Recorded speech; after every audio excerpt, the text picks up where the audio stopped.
So, welcome once again, friends. In the last class, we talked about the narrative techniques that are employed by the writers of Indian diaspora.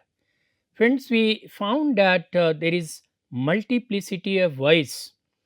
I also believe there is multiplicity of themes.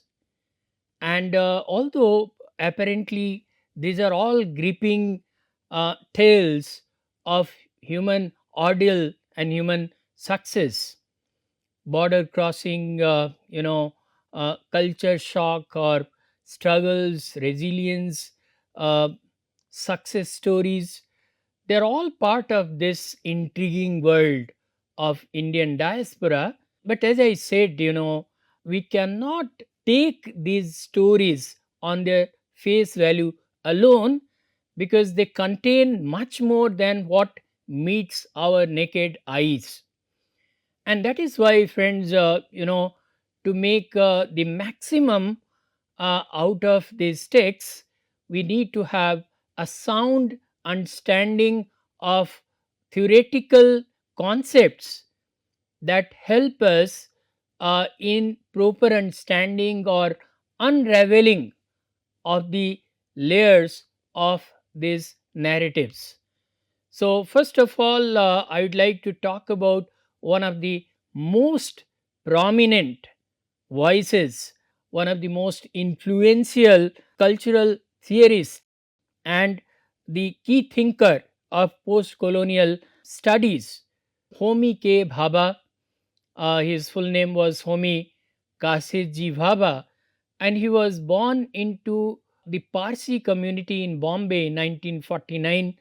As I said, he is a very prominent post colonial theorist and a cultural critic, and he has propounded very important theory in the area of post colonial theory and criticism, cultural theory, and cultural identity. As he himself confided in one of his interviews, he has been influenced not by one but by many important theorists of the time, like Derrida's deconstruction, Lacan's psychoanalysis, and Foucault's knowledge and power structures, in addition to Said's Orientalism, have influenced his thought very deeply.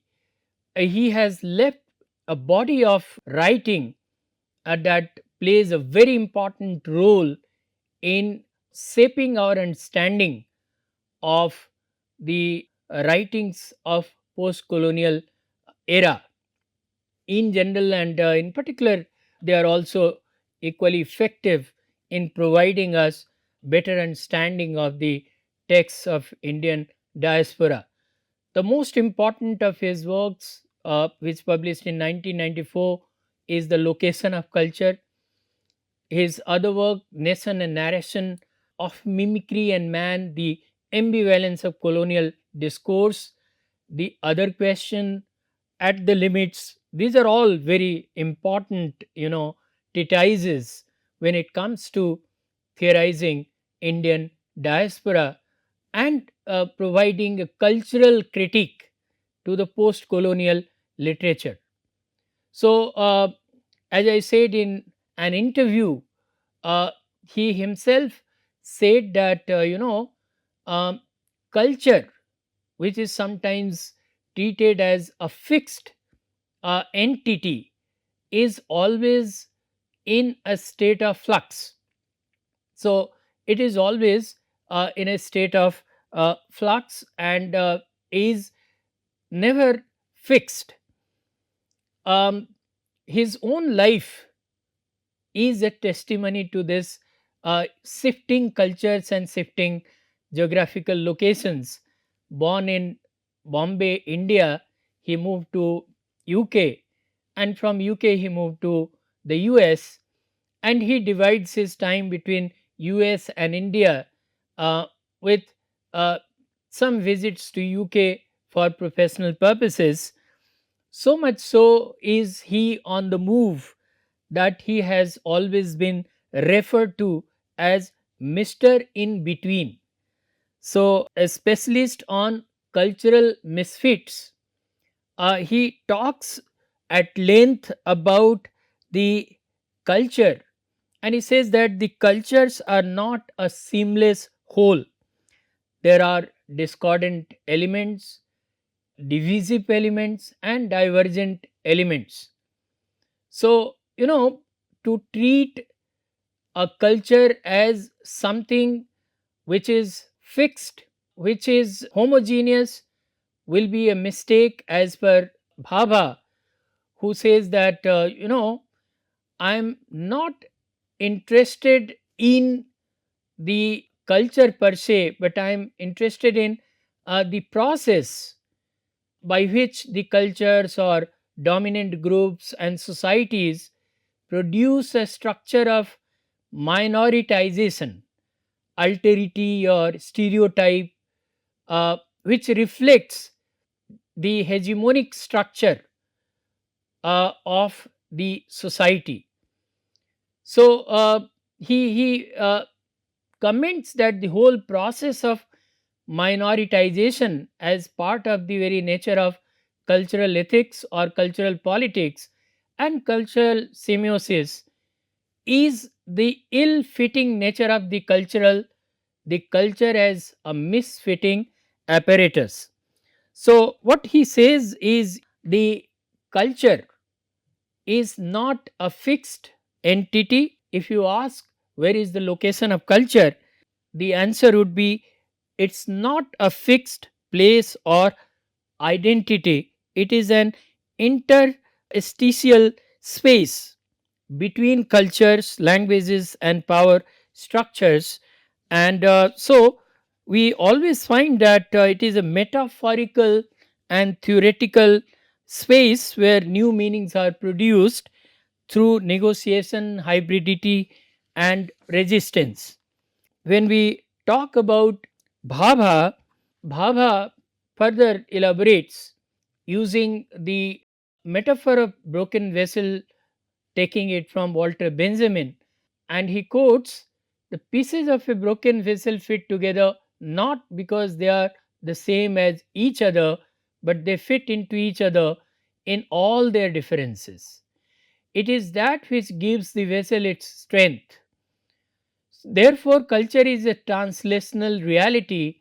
To that extent, it depends upon its moving parts, its often contradictory, asymmetrical moving parts, its tensile strength. So, he himself says that he belongs to Parsi community of India, which has contributed significantly to India's growth, especially in the field of business. And but still, he did not belong to any of the major three faiths, Hindu, Muslim, and Christian of India. His community contributed significantly to the culture of India. And so he says that if we talk about the culture of the nation, probably we might have to also look at the little contributions uh, made by the otherwise invisible communities. So that means, the culture is always produced and reproduced, defined and refined and redefined, and it is always in a process of making. It is never complete.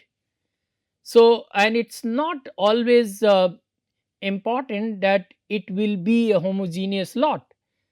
So it is mainly the heterogeneous experiences of people that help in the cultural formation. And that's why later on he talks about hybridity. um, when he is questioned, what is your cultural identity, he says it is unanswerable.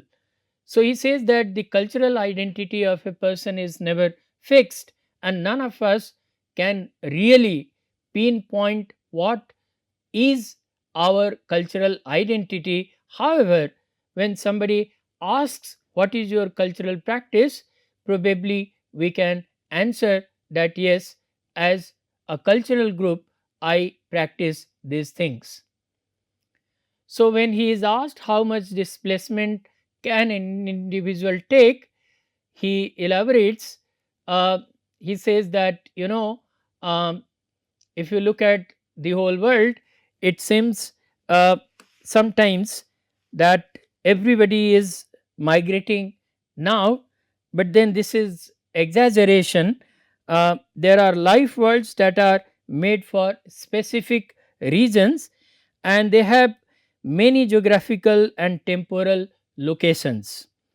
Uh, that is both the trajectory of home and the continual tension of home. So he underlines that home, and again, uh, when we talk about the Indian diasporic literature, home as a metaphor is a major concern for all the writers. It emerges as one of the most powerful metaphors uh, for the Indian diasporic writers. When asked how, Bhabha looks at the concept of home, he says that it has two aspects. The first aspect is normalized, naturalized, and original. It is something of existence. So we believe that there is a home, and that home is something that provides us lot of comfort, and we feel a sense of attachment and belonging, and that is why we always want to go back to that. The other aspect is home is what you return to. So again, quoting example from his own life, he says that he has spent more time abroad than in India, and once upon a time he called England his home, but then he made a decision to move from England to America. Initially it was his professional decision alone, but now he believes that America is a kind of home to him.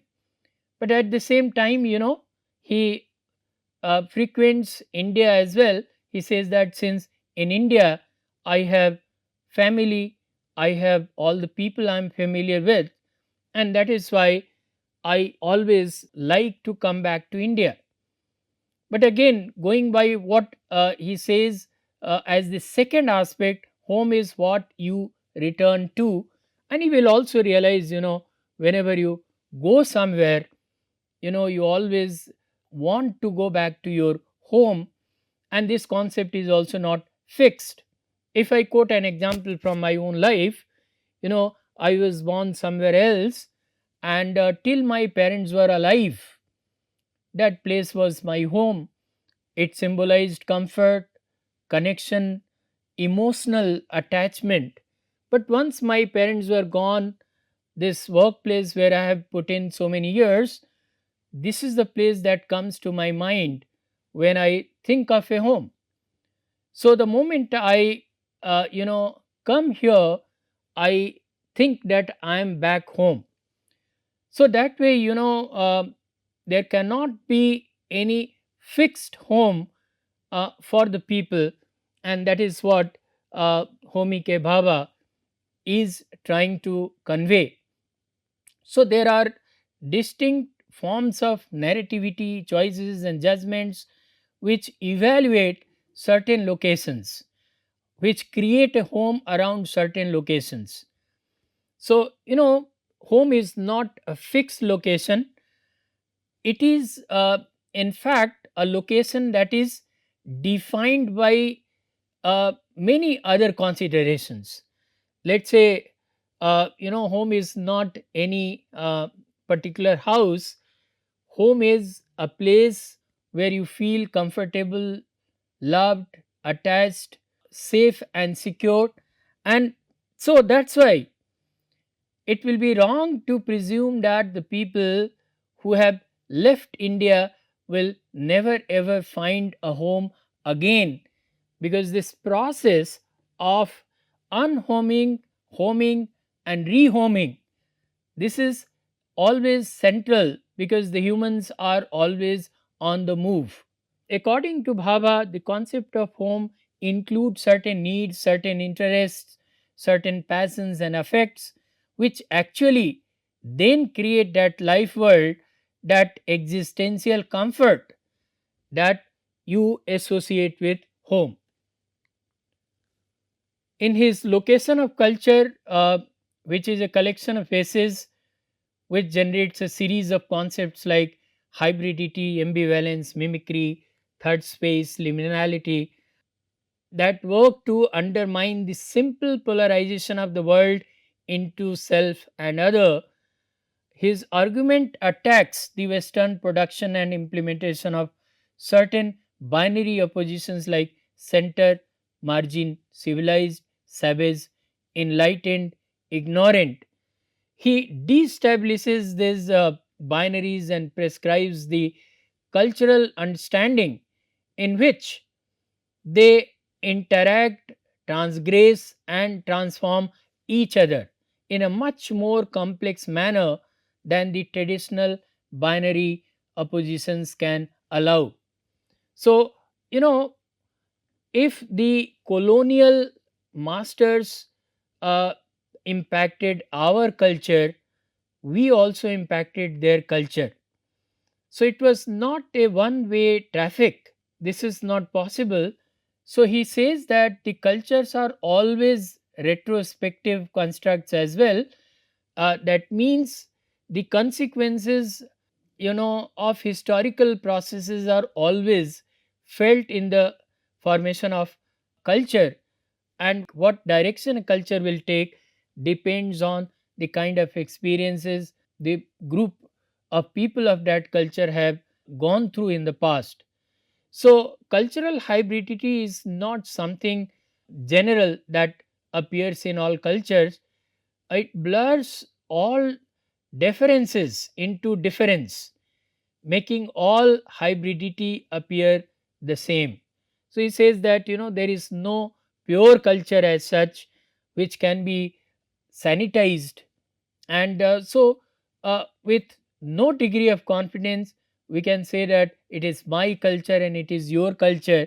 My culture ends here and your culture begins there, because there is always a dynamic interaction of cultures, and unconsciously also we are in the process of exchange, influencing each other. So Bhabha points out the discourse of stereotypes in colonialism, where the people of the Orient were projected in a particular light, that see, the Indians are like this, their culture is like this, and so on and so forth. So the stereotype is a form of anxious colonial knowledge.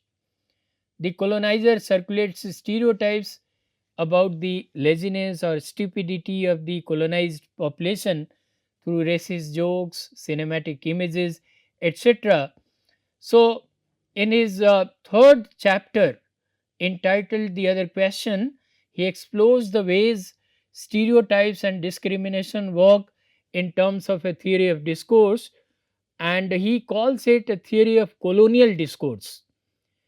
So, there is always a labeling of a culture, believing that such a culture exists and freezes in the frame of the time, which is never true, because if the colonial powers colonized their subjects and influenced their culture, in turn the cultures of the colonial population also you know impacted their way of looking at things.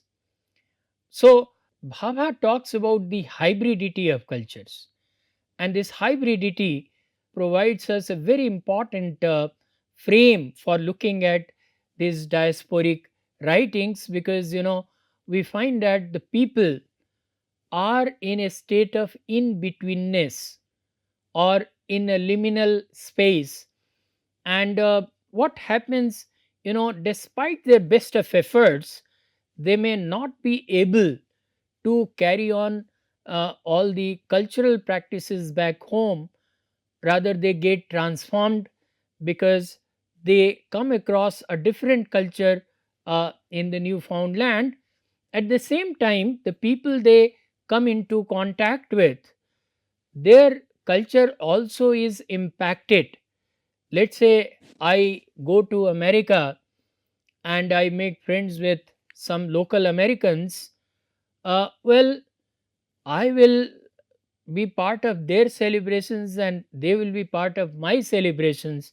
So I will learn something from them and they will learn something from me.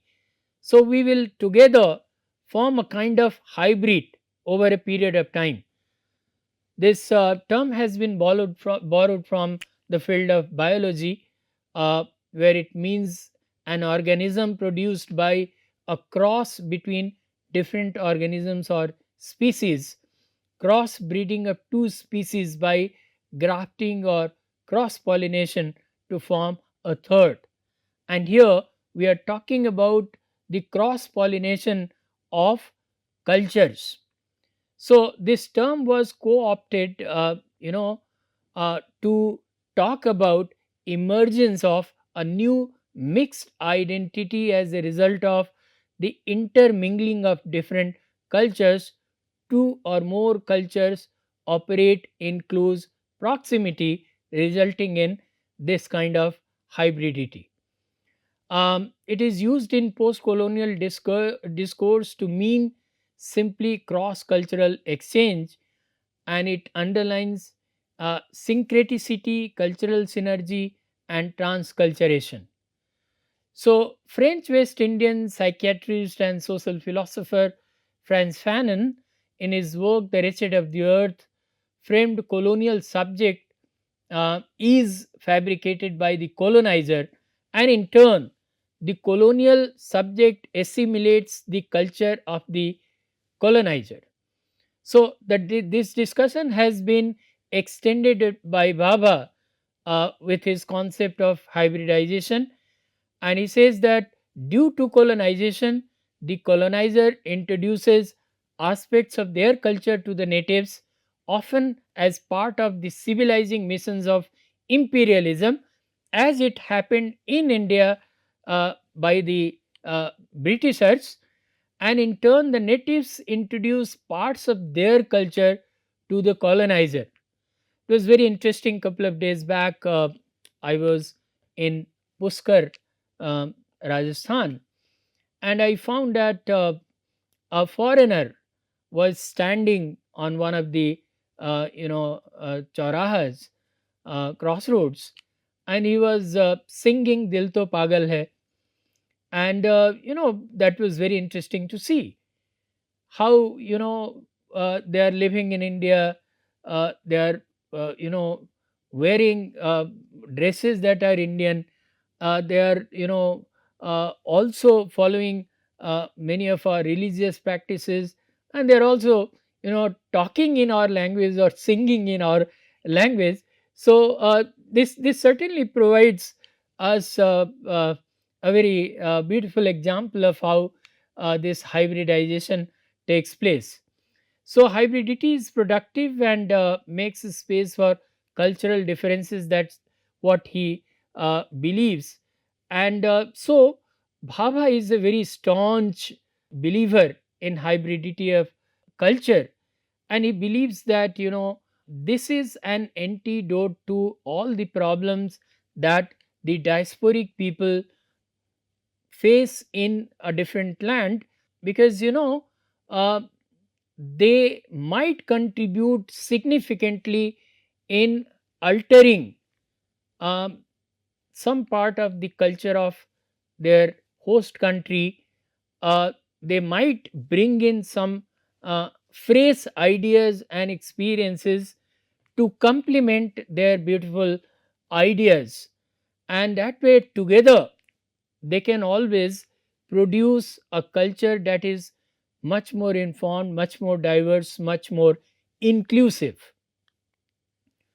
So, Wiener and Richard, while quoting Keating, say that consciousness is a fluid, transformational thinking process that breaks down the rigid boundaries between apparently separate categories of meaning. And if we apply this to this particular discourse, we'll find that our cultures are also fluid, and they are not in operating in a very rigid frame, and so they are not fixed as such, as Mitchell remarks, owing to the manifest lack of an essentialized or fixed identity, hybrid stands as the perfect conduit for post structuralist understandings of pluralism, ambivalence, and non fixity. So, most of the problems arise when we enter into the binaries, believing that our way of thinking, our culture, our cultural practices are, exclusive, and they are our exclusive rights, with no possibility of having any kind of cross references.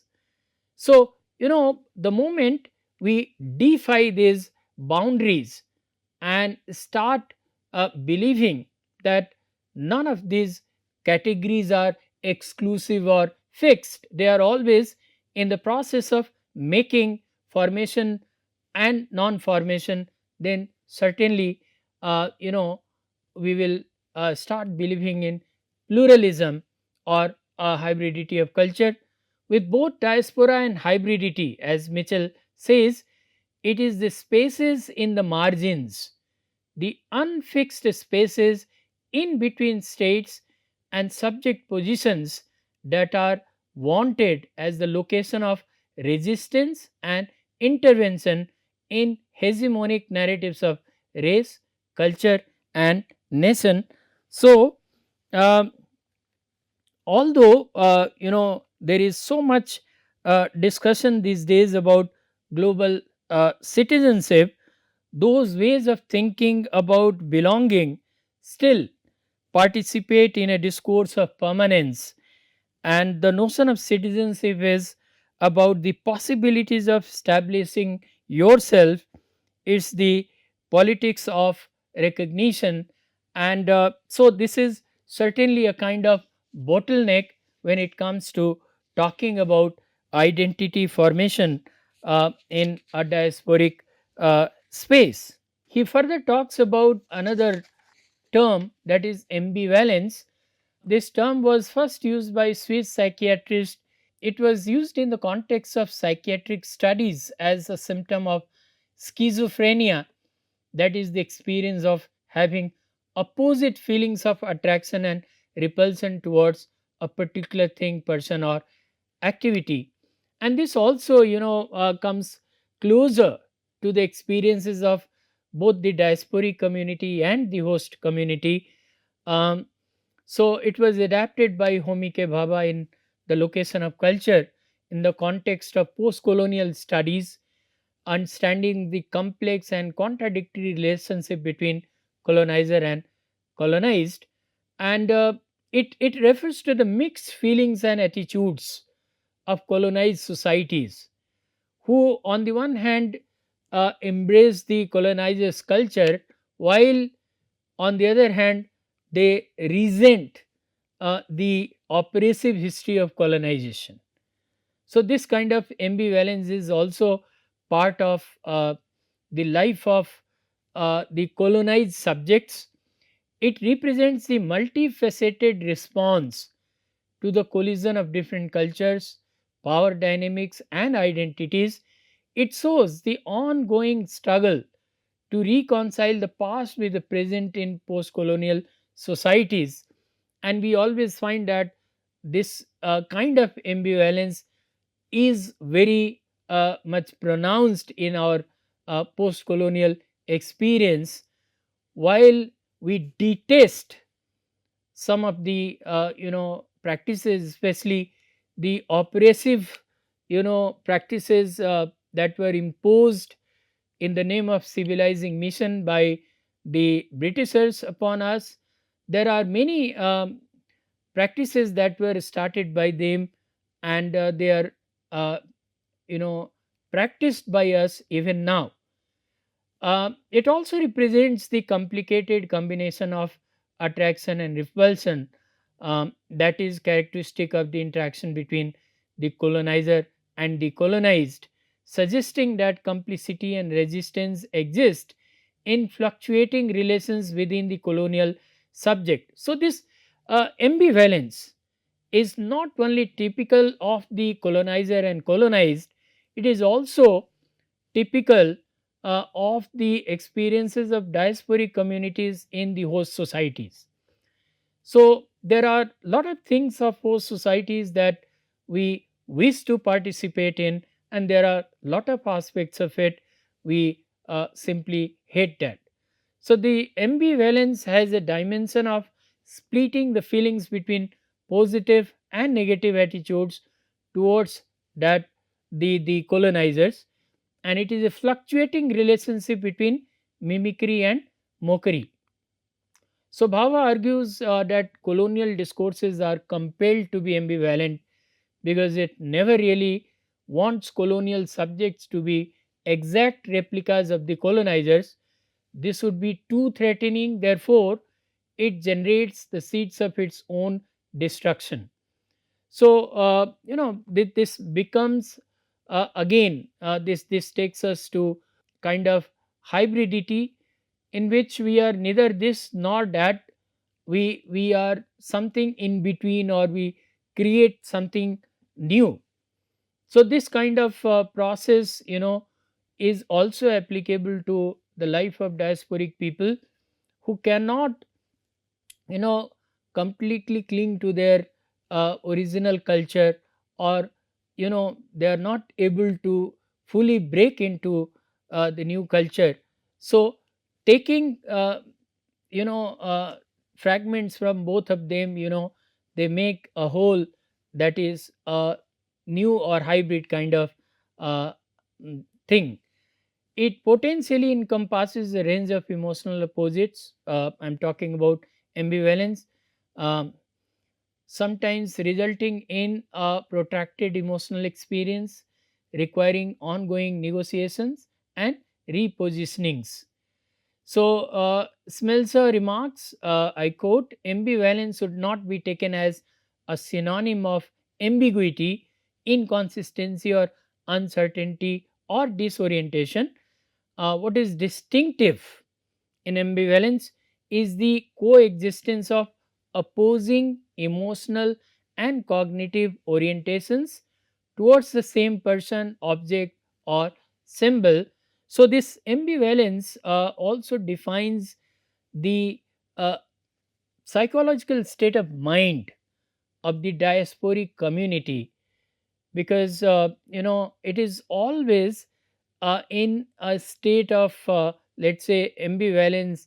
uh, I again will not say in a state of uncertainty, but it has, both the positive and negative feelings about the host culture. So, what is characteristic of migrant ambivalence is primarily the dual focality of their everyday lives and the tension between the expectations and claims to which they are exposed, both from the receiving and the sending societies, while occupying a relatively marginal position in both. So, once you move out of your place, you no longer hold a central position there. Like, we always realize that we have moved out of our villages, and when we go back to our villages, we find that, we don't hold the same kind of central position any longer. Again, the places to which we have migrated, since these places are different from our places, despite our efforts, will not be central to them. And so, when we look at the ambivalent nature of the migrant population, these people not fully belong to their homeland, and they don't find themselves completely assimilated in their host culture as well. So there is always a kind of tension um, between the demands of the host country and the expectations of the home country. So they are living in a space which belongs to none of them, and that's why their position is ambivalent. um, Sometimes they start loving their country or the host country, sometimes they start detesting it. So ambivalence also defines the lives of most of the diasporic characters, and will come handy when we analyze or make sense of the diasporic narratives. So, the constant referencing to both here and there, that means to host country and home country, each of them with its opposite pools. Well, your home country expects a lot from you, that you will become successful and will also send back some of your savings to your home country. The host country also expects you to be loyal and contributing to its economy now that you are in their country. So you have this perpetual push and pull. It is a temporal as much as a spatial one, setting different temporalities and stages of the life course against each other. Migrant future life projects are another privileged domain for the experience of the study of ambivalence. So that's why, remember these two terms that we just discussed: hybridity, which is the hallmark of the diasporic culture, and certainly can help lot of or mitigate lot of the problems of othering and discrimination. Ambivalence is another, psychological state of mind that governs the lives of diasporic community. The coexistence of emotional and cognitive opposites in this case involves the allure of a prospective homecoming or return to the place where one naturally belongs, set against an equally significant pressure: the greater opportunities typically afforded by everyday life aboard and the uncertainties inherent in a permanent return. So, we will always find that although most of the diasporic characters long for their life back home, um, they never want to go back, or there is no possibility of a return. Why? Because they are torn between the old world emotional attachment and the new world material success or the progressive dreams. So, whenever people, and most notably immigrants or ethnic minorities, are stuck between alternative frames of identity definition, uh, definition related to gender, ethnicity, religion, household affiliation, and so on, they encounter a protracted condition of ambivalence. So, if we talk about these two terms side by side, hybridity, talks about mixing of cultures, while ambivalence talks about mixed feelings that the diasporic people have. While hybridity talks about the changing identities and believes that no culture is pure, ambivalence talks about emotional complexity. Hybridity further, talks about breaking old views, like cultures are constantly interacting and influencing each other, and that way they are shaping and reshaping or forming and reforming themselves. Ambivalence is about understanding power dynamics. Again, there are new creations like mixing and creating new identities new cultures, new hybrids. you know uh, there are contradiction in the views uh, that is discussed under ambivalence. So these two very powerful uh, key concepts will certainly help us in the exploration of the fiction of Indian diaspora.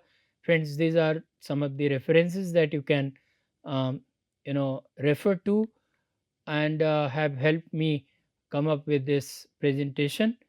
um, we continue this discussion, and we talk about many more key terms associated with the fiction of Indian diaspora.